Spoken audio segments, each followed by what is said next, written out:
selamat datang di podcast Suara Literasi. Saya Teros Menanti yang bakal nemenin kalian pada episode kali ini. Jadi di episode kali ini kita bakal ngobrol tentang dunia penulisan bersama narasumber kita yang sudah berpengalaman di bidangnya. Nah, sebelum masuk ke obrolan, aku bakal kenalin dulu narasumber kita hari ini. Beliau adalah Bapak Rustian Al-Ansori, seorang penulis yang sudah menghasilkan banyak karya dan sering berbagi pengalaman soal literasi. Langsung saja kita sambut Bapak Rustian. Selamat datang Bapak, dan terima kasih sudah menyempatkan waktunya untuk hadir pada hari ini. Terima kasih diberi kesempatan. Ya. Nah, sebelum masuk ke obrolan yang lebih mendalam nih Pak, bisa nggak Bapak ceritakan sedikit nih awal mula Bapak itu bisa mulai tertarik ke dunia menulis? Mulanya waktu masih sekolah SMA, masih SMA tahun 80-an awal, baru menulis hanya untuk di majalah dinding. Kita kan aktivitas di SMA dulu ada majalah dinding yang kita kelola, ada redaksinya, setiap seminggu sekali terbit. Di situ kita terus menulis. Di awal-awal nulis tuh dikenalkan oleh orang tua kita. Jadi ayah kita memperkenalkan menulis, hanya diminta tolong cara gimana nih, ada tugas dari bu guru harus bikin puisi. Ayah kita yang mengajarkan menulis puisi. Dari situ mulai kita menulis di majalah anak-anak, majalah Ananda, dulu ada majalah Bobo. Kemudian baru di SMA awal mula menulis benar-benar tulisan tuh sekitar tahun 84. Jadi tulisan kita tugas akhir di SMA. Karena kita minatnya memang menulis, kemudian kita jurusannya sosial, tapi kita bergabung dengan teman-teman yang jurusan bahasa. Kemudian guru bahasa Indonesia kita memotivasi, maka menulis. Ada tulisannya judulnya Puisi Mantra Bukan Mantra, jadi semacam esai sastra, dimuat di majalah Media Guru, terbitan suatu itu masih Provinsi Sumatera Selatan. Dibuat berseri, itu ada berapa seri, ada bisa. Dari nulis cerita anak-anak, sekarang kita nulis agak naik sedikit lah, agak serius. Jadi nulisnya tentang puisi mantra bukan mantra. Itu ada satu aliran yang dibawa oleh Sutarji. Di situ kita buat semacam esai, ada sedikit kritik sastranya, ternyata diterima di muat. Terus ternyata menulis itu menghasilkan, kita kirim. Seperti misalnya dulu di Warta Nahdlatul Ulama, kemudian menulis cerita anak di Republika, sampai dengan musim setelah provinsi atau sebelum provinsi juga, majalah-majalah koran-koran daerah seperti Bangka Pos, Rakyat Pos, macam-macam lah kita kirim, bentuk-bentuk fiksi, artikel, opini misalnya seperti itu kan. Ternyata ada honor menghasilkan. Dulu di PT Timah juga ada majalah Stania, saya sempat kirim juga tulisan di situ. Ternyata ada honor, masuk di media-media nasional, tadi Republika, Wanita Indonesia. Nah di situ tahun 91 menulis. Jadi memang menulis itu sebenarnya, literasi menulis itu memang bagusnya memang dari keluarga, dari orang tua kita. Pertama memperkenalkan, membuat kita tergugah terus menulis, sampai dengan karena aktif menulis banyak tulisan-tulisan artikel di media-media nasional. Ada teman-teman melihat, akhirnya mereka mengajak bergabung di masih tandanya menulis di ada dulu dalam RRI Persiapan Sungai Liat. Itu kurang tenaga reporter, redaktur, maka kita di situ terlibat di situ. Mulai pertama jadi honorer, kemudian jadi pegawai negeri tes. Jadi ternyata menulis itu bisa membawa kita sampai ke tanah suci. Kita bisa naik haji, bukan hanya gratis tapi juga kita dibayar juga. Kita bekerja di media center haji kan, tahun 2008. Jadi memang menulis itu sangat menjadi semacam modal bagi semua orang lah. Semua orang bisa menulis, penulis-penulis terkenal, misalnya penulis perempuan itu ibu rumah tangga semua tuh. Kayak dulu zaman dulu ada Larus, Siti Said, mereka menulisnya memang dari ibu rumah tangga yang menulis yang menghasilkan. Sekarang juga banyak platform-platform menulis yang bisa menghasilkan banyak duit. Nah, itu sebenarnya awalnya mulai menulis mulai anak-anak dari dikenalkan oleh orang tua. Masya Allah banget ya teman-teman, sampai membawanya Bapak ini ke tanah suci ya Pak ya. Iya. Oke, jadi teman-teman ada fun fact-nya dari Bapak ini loh, yang mungkin teman-teman banyak yang belum tahu. Jadi Bapak ini mempunyai keterbatasan penglihatan ya Pak. Jadi walaupun mempunyai keterbatasan, tapi Bapak ini tidak menghalanginya dalam berkarya. Jadi yang paling menariknya nih teman-teman, Bapak ini dalam proses menulisnya melakukan metode dengan merekam dulu ya Pak, lalu membuatnya dalam naskah. Jadi teman-teman, keterbatasan itu tidak membuat penghalang kita dalam berkarya. Jadi Pak, metode ini sudah Bapak lakukan sejak lama atau baru-baru sekarang? Ya baru, karena sekarang lansia, Oh, penglihatan berkurang.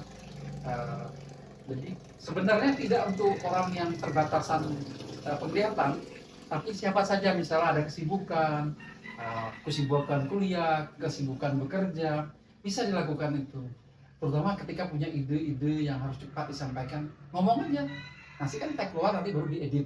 Begitu. Jadi kalau kebetulan mata ini agak kurang, jadi menggunakan penulis juga menggunakan tablet, tab, atau menggunakan handphone baru bisa melihat, ternyata cukup membantu. Jadi kalau kita ada sesuatu, ini sebenarnya bagi teman-teman yang suka menulis, ini cara yang bagus sebenarnya untuk kita menyimpan.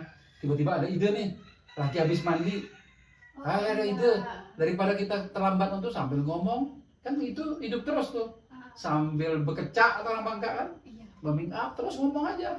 Apakah curhat tentang pacarnya, curhat tentang ibunya, atau tadi pagi melihat orang di pasar pengemis misalnya tergugah hatinya, langsung aja ngomong. Kan tagnya berjalan terus, nanti setelah waktu senggang, habis kuliah, lagi santai, bisa diedit kembali.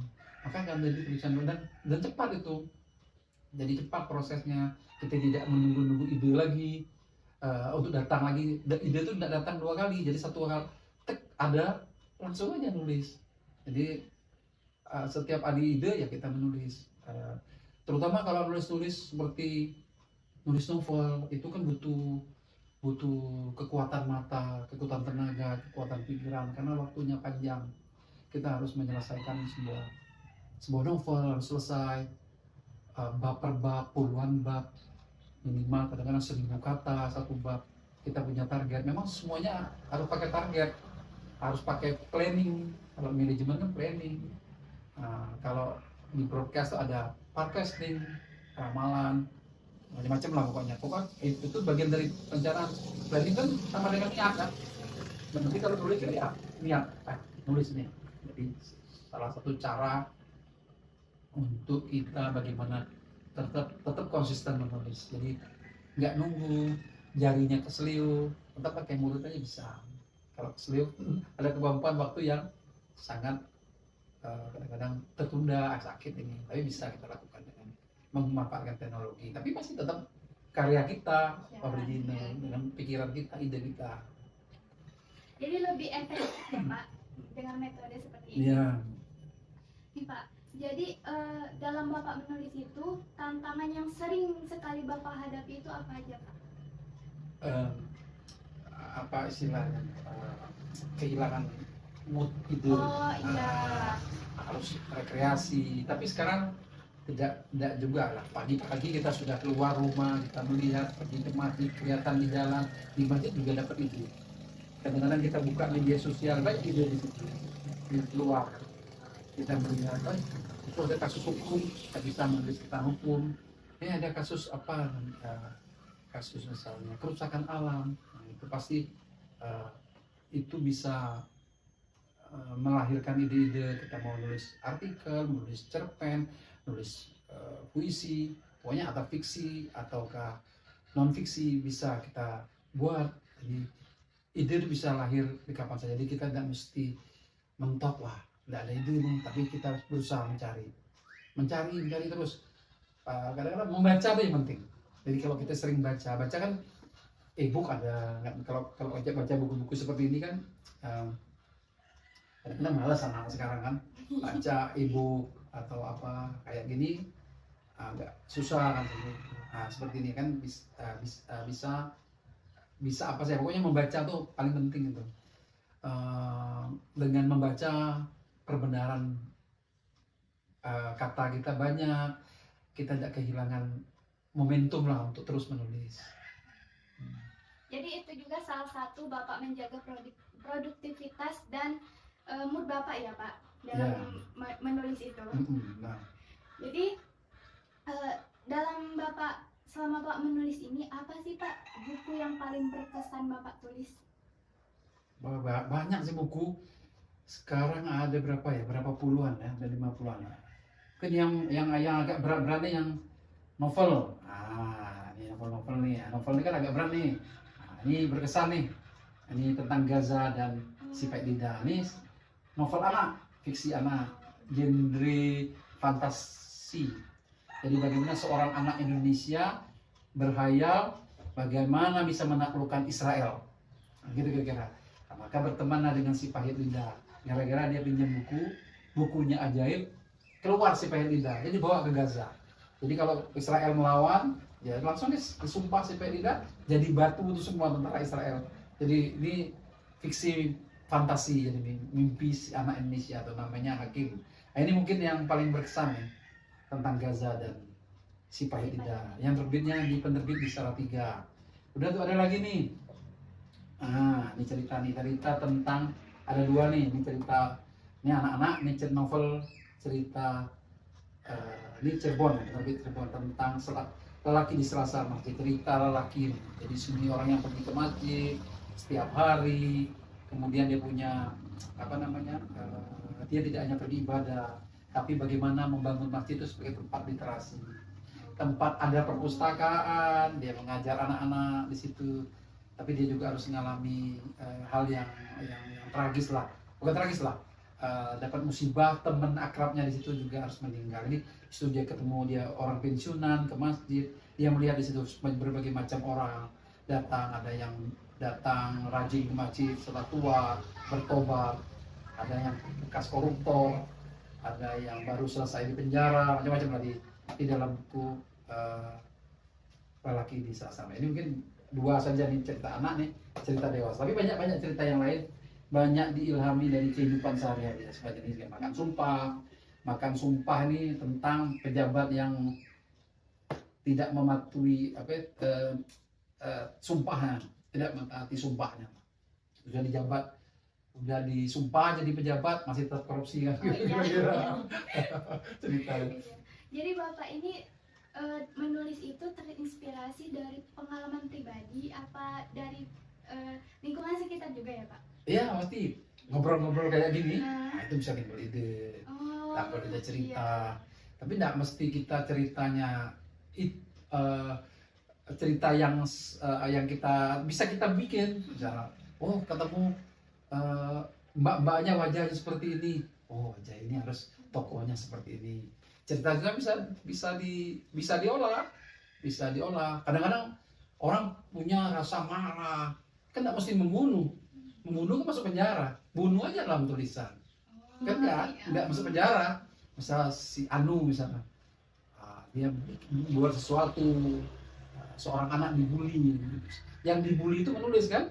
Bagaimana yang dibully itu dibunuh, kan tidak mesti dibunuh pakai senjata tajam, dan yang tulisan ditulislah. Siapa tahu tulisannya doa terkabul kan. Tulisannya ya seperti itu. Jadi banyak cerita yang bisa kita bikin, itu akan melahirkan kepuasan batin. Jadi ketenangan. Jadi menulis itu tidak sekedar menulis, tapi juga sebagai penenang perasaan. Misalnya cerita yang menarik, misalnya habis di ada cowok nih, tiba-tiba cowoknya salah, diputus hubungannya, wah patah hati lah, apa namanya istilahnya, istilah anak muda sekarang kalau patah hati itu. Jadi yang patah hati ini bikinlah cerita. Iya. Nah, mau diapain tuh si tokoh itu dalam cerita itu? Mau dimatiin ya matiin dalam cerita, selesai kan, endingnya mati. Ini simpel itulah pokok intinya. Pokok sehari-hari ketemu orang, memang harus ketemu. Karena silaturahmi itu bagus, panjang umur, murah rezeki. Salah satu rezekinya bisa menulis. Terakhir nih Pak, bisa kasih motivasi dulu nih untuk teman-teman. Siapa tahu ada yang tertarik udah mulai menulis nih. Ya. Jadi yang penting menulis. Kalau orang menulis tuh pasti membaca. Kalau membaca belum tentu menulis. Jadi menulislah pasti membaca. Jangan tidak menulis, karena menulis itu dibutuhkan di mana saja. Mahasiswa harus menulis skripsi nantinya, maka membaca. Menulis pasti membaca. Karena menulis skripsi terpaksa membaca buku untuk daftar pustakanya, bibliografinya. Jadi menulis pasti baca, menulislah. Jadi kalau pengen dari mana mulainya, susah memulainya. Itu tadi dengan cara direkam nanti teksnya keluar sendiri, nanti baru diedit lagi. Kalau susah memulai, dengan cara itulah. Jadi yang paling simple itu. Jangan pakai yang anak yang lain, AI segala macam tuh, itu ketahuan penerbit. Nggak boleh, dia itu sebenarnya itu menjiplak orang lain. Tapi kalau direkam yang dengan keluar teks kita bisa ngedit. Jadi kok susah memulai itu, harus menulis kapan? Itu dari caranya. Pokoknya niat kuat harus menulis gitu, pasti selesai. Karena aku tuh setiap hari kerjanya itu, ya itu. Jadi kalau orang dia bekerja sebagai jurnalis, kalau hanya bekerja untuk memenuhi pekerjaannya, itu setelah tidak lagi jadi jurnalis, dia tidak akan menulis.